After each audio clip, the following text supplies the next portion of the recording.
Physiotherapy day हमारे साथ जामिया हमदर्द के कुछ बच्चे मौजूद हैं जो उसी डिपार्टमेंट में हैं। मैम, फिजियोथेरेपी करते वक्त क्या क्या चैलेंजेस आप लोगों के सामने होते हैं, किस तरह की बारीकियां और नज़ाकतें होती हैं? चैलेंजेस तो बहुत सारे होते हैं और जो भी पेशेंट के रिलेटेड होते हैं हमें सारा उसी के अकॉर्डिंग पेशेंट को ट्रीट करना पड़ता है। जैसे कभी कभी ऐसा होता है कि पेशेंट पैरालिसिस का पेशेंट है, वो ठीक से नहीं बता पा रहा क्या है, तो हमें पूरा असेसमेंट खुद से करना होता है और पूरा एनालाइज भी खुद से ही करना होता है। ट्रीटमेंट उसी के अकॉर्डिंग होता है।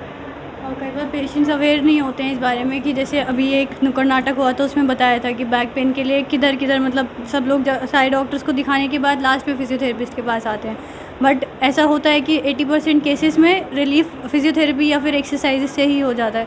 बट वही अवेयरनेस की कमी है तो वो भी नहीं हो पाता है, फिर उसकी वजह से तो उनको चक्कर काटना पड़ता है सारे डॉक्टर्स के बाद, फिर लास्ट में वो आते हैं इधर और वो तब तक इतना क्रॉनिक हो जाता है कंडीशन कि उसको टाइम बहुत लगता है हील होने में। फिर एक चीज़ आप लोगों का नुक्कड़ नाटक में ये बताएगी कि सभी जो डिपार्टमेंट हैं मेडिकल के, चाहे वो न्यूरो हो, आर्थो हो, ये सारी चीज़ें हो या आपका फिजियो हो, सब लोगों को एक साथ मिल के काम करने की ज़रूरत है। लेकिन देखा ये जाता है कि सब एक दूसरे पेशेंट को लूटने में लगे रहते हैं।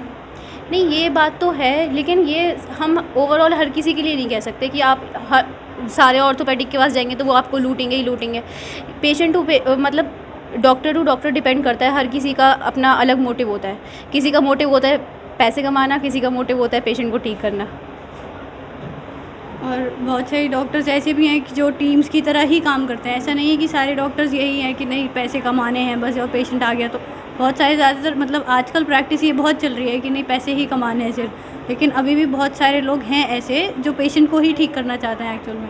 अब इसमें एक चीज़ ये हो सकती है कि पेशेंट खुद थोड़ा अवेयर रहे, क्योंकि आजकल बहुत लोगों के पास ज़रिए हैं अपनी नॉलेज बढ़ाने के लिए। जैसे मीडिया में सब कुछ आता है कि क्या चीज़ के लिए क्या ट्रीटमेंट बेटर है या किसके पास हमें पहले जाना चाहिए। और जैसे अब हमारे इंटरनेट पे आजकल सब कुछ अवेलेबल है कि हमारी कंडीशन है तो इससे रिलेटेड हम क्या क्या ट्रीटमेंट ऑप्शंस ले सकते हैं। गूगल पे खाली कंडीशन डालना होता है या फिर पेन भी अगर डालोगे तो वो उस पर भी बता देते हैं सब कि ये ट्रीटमेंट्स हैं, यहाँ आप जा सकते हैं। तो आप लोग यंग हैं, बच्चे हैं, अब आप लोगों का जाहिर सी बात आखिरी साल होगा, अब फील्ड में जाएंगे तो क्या उम्मीदें लेके जा रहे हैं? लेकिन लोग तो कहते हैं कि बहुत सेवा करनी है, जाना है, बहुत इनकलाब लाना है, लोगों का मानव जाति की सेवा करनी है, ये सब करना है। लेकिन जब फील्ड में जाते हैं तो सिर्फ गांधी जी नज़र आते हैं। नहीं, ऐसी बात नहीं है कि फील्ड में पोस्ट ग्रेजुएट स्टूडेंट्स हैं तो ऐसा नहीं है हमने फील्ड में उतरे नहीं। हम एक बार जा चुके हैं अभी पीछे कोविड के टाइम में, हमारी इंटर्नशिप जब ओवर हुई थी तो उसके बाद। बट सिर्फ ये नहीं होता है कि गांधी जी ही अच्छे लगते हैं, पेशेंट भी ठीक करना है। और देखिए पैसा तो इम्पॉर्टेंट है ही, ऐसा नहीं है उसको बिल्कुल इग्नोर किया जा सकता है। बिल्कुल फ्री सेवा भी नहीं है, कहीं कहीं है जैसे कैंप्स में हम लोग जाते हैं जो हम लोग अपने मन से फ्री में काम करते हैं वहाँ पर। बट एट द एंड अब सब लोग को अर्निंग तो करनी ही है ना, तो उसके अकॉर्डिंग ऐसा बिल्कुल नहीं है कि सिर्फ गांधी जी ही नज़र आते हैं फील्ड में उतरने के बाद। वो डिपेंड करता है हर इंसान के ऊपर डिपेंड करता है कौन किस मोटिव से उतर रहा है बाहर। अच्छा, आखिरी सवाल कि कई बार ऐसा होता है कि जब आप लोग फील्ड में उतरते हैं या आपका अपना क्लिनिक होता है या सेंटर होता है तो वहाँ पर बहुत सारे ऐसे भी पेशेंट आते हैं जिनके पास खाने का नहीं होता है लेकिन वो ज़रूरतमंद होते हैं, तो उसको कैसे आप आइडेंटिफाई करेंगे और उन लोगों के लिए आपके पास क्या प्लान है? अगर ऐसा कोई पेशेंट आता है जो खुद भी मतलब अपनी परेशानी बताता है या उसकी कंडीशन ऐसी है कि उसको ट्रीटमेंट की बहुत ज़्यादा ज़रूरत है और वो अफोर्ड नहीं कर सकता थेरेपी, तो उनके लिए कुछ बेयर मिनिमम चार्जेस रखे जा सकते हैं कि ये मिनिमम इतना चार्ज है, आपको इतना पे करना है। और अगर उसके बाद भी वो पे नहीं कर पाए तो उनको हम फ्री में भी दे सकते हैं, कोई इतनी प्रॉब्लम वाली बात नहीं है। पेशेंट ठीक होना चाहिए। क्लिनिक जो मतलब उन्होंने एक अपना चैरिटेबल बॉक्स उसी में अपने काउंटर पे ही रखा हुआ था, तो उसमें जो पेशेंट्स जो हैं रिच पेशेंट्स हैं वो आके खुद से कुछ डोनेट कर जाए। तो अगर कभी ऐसा होता था जैसे कोई ट्रीटमेंट में चार्जेस हमारे ज़्यादा लग रहे हैं जैसे मोडालिटीज़ या सब में, तो वहाँ से जो चार्जेस हम ले सकते हैं उन पेशेंट का, बट उनको हम मैक्सिमम फ्री ही करके रखते हैं। तो वो डिपेंड करता है कि हम उसको मैनेज कैसे करते हैं कि जैसे कुछ पेशेंट्स ऐसे भी आएंगे ना जो अब पॉवर्टी मतलब रिच लाइन में है या फिर तो वो दूसरों की हेल्प कर सकते हैं। वो अपने हिसाब से डोनेशन करके जाते हैं उसमें। बाकी हम लोग अगर उसमें से एक्सपेंस विदाउट एनी एक्सपेंस अगर हो जाता है तो बहुत अच्छी बात है, बट अगर कुछ एक्सपेंस हमारा लग रहा है तो उसमें वो चैरिटेबल वाला जो हमारा बॉक्स होगा उसमें से यूज़ हो जाता है वो।